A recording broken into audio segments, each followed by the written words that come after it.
प्रभु के पवित्र और जीवित नाम में सबको जय मसीह की। हम प्रभु का धन्यवाद करते हैं कि प्रभु ने एक बार फिर से सुबह के समय में हमें अपने चरणों में बैठने का सौभाग्य दिया। आइए आज के वचन मनन के लिए हम प्रभु के वचन में से एक वचन पढ़ेंगे। इफिसियों 5 का 20 और 21 वचन।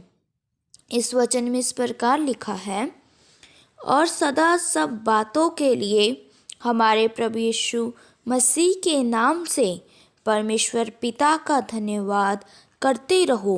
मसीह के भय से एक दूसरे के अधीन रहो। हम इस वचन में देखते हैं कि प्रभु का दास प्रेरित पौलुस इफिसुस की कलीसिया को पत्री लिखते वक्त बोल रहा है कि सदा सब बातों के लिए प्रभु यीशु मसीह के नाम से पिता परमेश्वर का धन्यवाद करो और मसीह के भय से एक दूसरे के अधीन रहो। इसीलिए हमें सब बातों के लिए उस महान परमेश्वर का धन्यवाद करना चाहिए।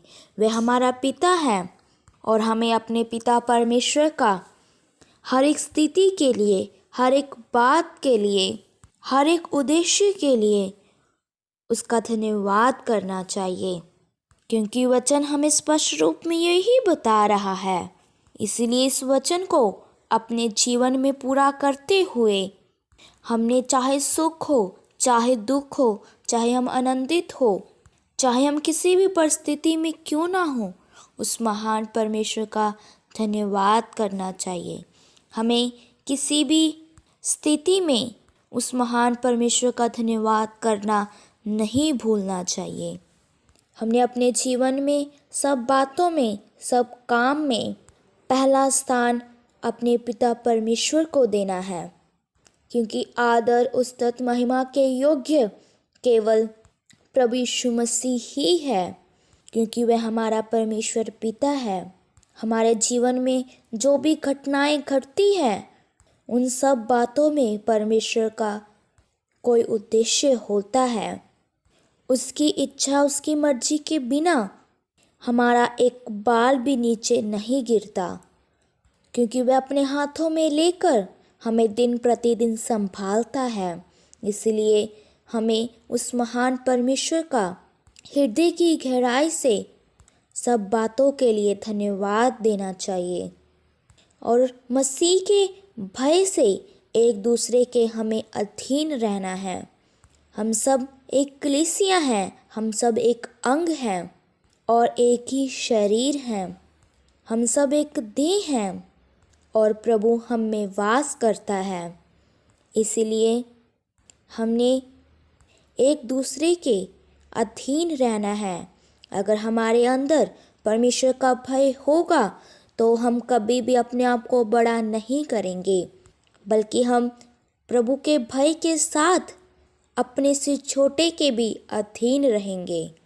कलीसिया में जो एक शरीर, एक देह है, उसमें ना कोई बड़ा होता है, ना कोई छोटा होता है, क्योंकि सब जन प्रभु परमेश्वर की दृष्टि में एक समान है। वह सबको एक समान देखता है। इसीलिए हम विश्वासियों में परमेश्वर का भय होना बहुत ही ज़रूरी है। इस संसार में चलते हुए अगर हम परमेश्वर के भय के साथ एक दूसरे के अधीन रहेंगे तो प्रभु हमें इसका एक दिन प्रतिफल भी देगा। इसलिए हमने परमेश्वर के भय के साथ डरते और कांपते हुए आत्मिक उन्नति में आगे बढ़ते जाना है, ताकि हमारे जीवन से उस महान परमेश्वर का नाम ऊंचा हो और हमारे जीवन से उसकी महिमा प्रकट हो। इसीलिए हमने इस संसार में रहते हुए सब बातों के लिए उस महान परमेश्वर का धन्यवाद करना है, क्योंकि वह धन्यवाद के योग्य परमेश्वर है। सो प्रभु इन वचनों के द्वारा आप सबको आशीष दे। आइए अपनी आंखों को बंद करें, सिरों को झुकाएं, हम प्रार्थना करते हैं। महान सर्वशक्तिमान पिता प्रभु, हम आपका धन्यवाद करते हैं आपने सुबह के समय में हमें अपने चरणों में बैठने का सौभाग्य दिया।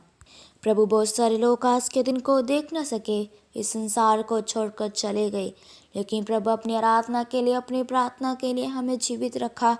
हम आपका धन्यवाद करते हैं।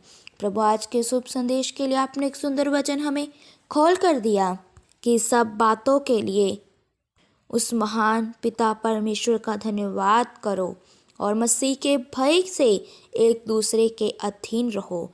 प्रभु, हमारा जीवन इस वचन के अनुसार बन जाए।